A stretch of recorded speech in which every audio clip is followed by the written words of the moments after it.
Hi, welcome to Paul's Point of View once again.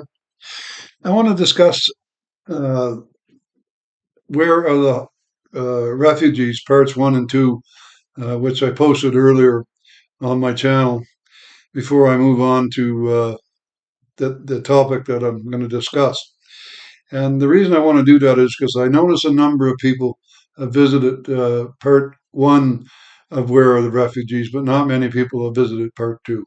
And in order to get uh, a, a complete picture and to learn from the essay that I created and to understand uh, what is actually happening with the Palestinian refugees and who the big winner was, if there could be such a thing as a big winner.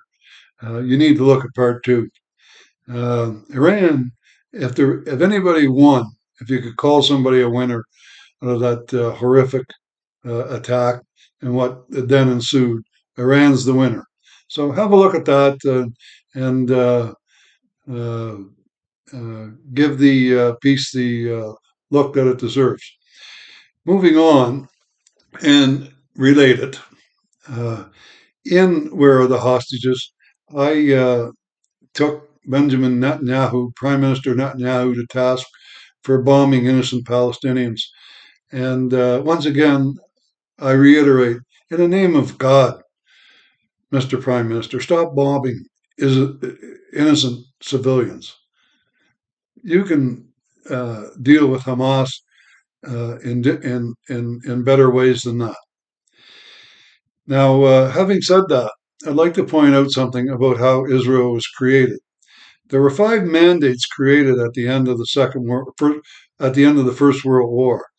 Uh, the British and the French had rooted out the Turkish Empire, and replaced it, and were running that part of the Middle East.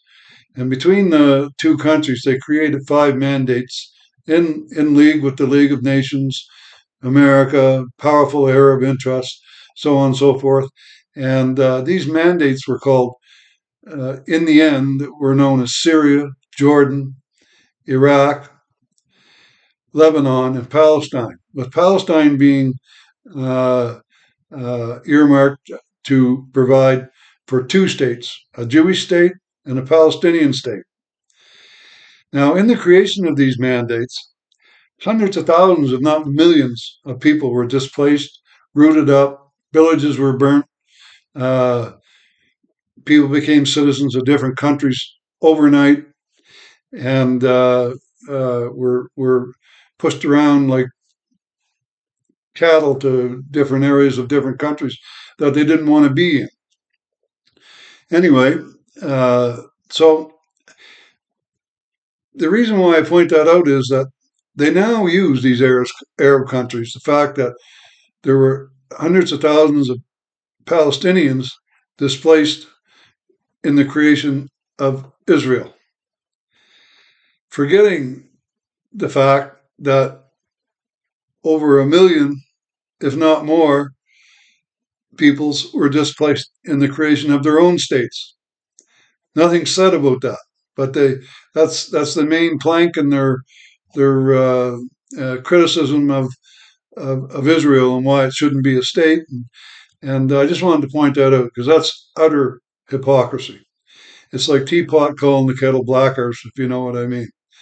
And also in 1948, 1949, Jordan invaded Palestine, even and occupied what is now known as the West Bank, and displaced over 400,000 Palestinians, who became Jordanians overnight, and were forced to live in other parts of Jordan, and so on and so forth. Were forced to accept Jordanian rule, and that rump, known as the West Bank, was intended to be part of Palestine. So when it came time to divide up Israel and Palestine, Israel was created, and that rump, uh, the West Bank, was controlled by Jordan.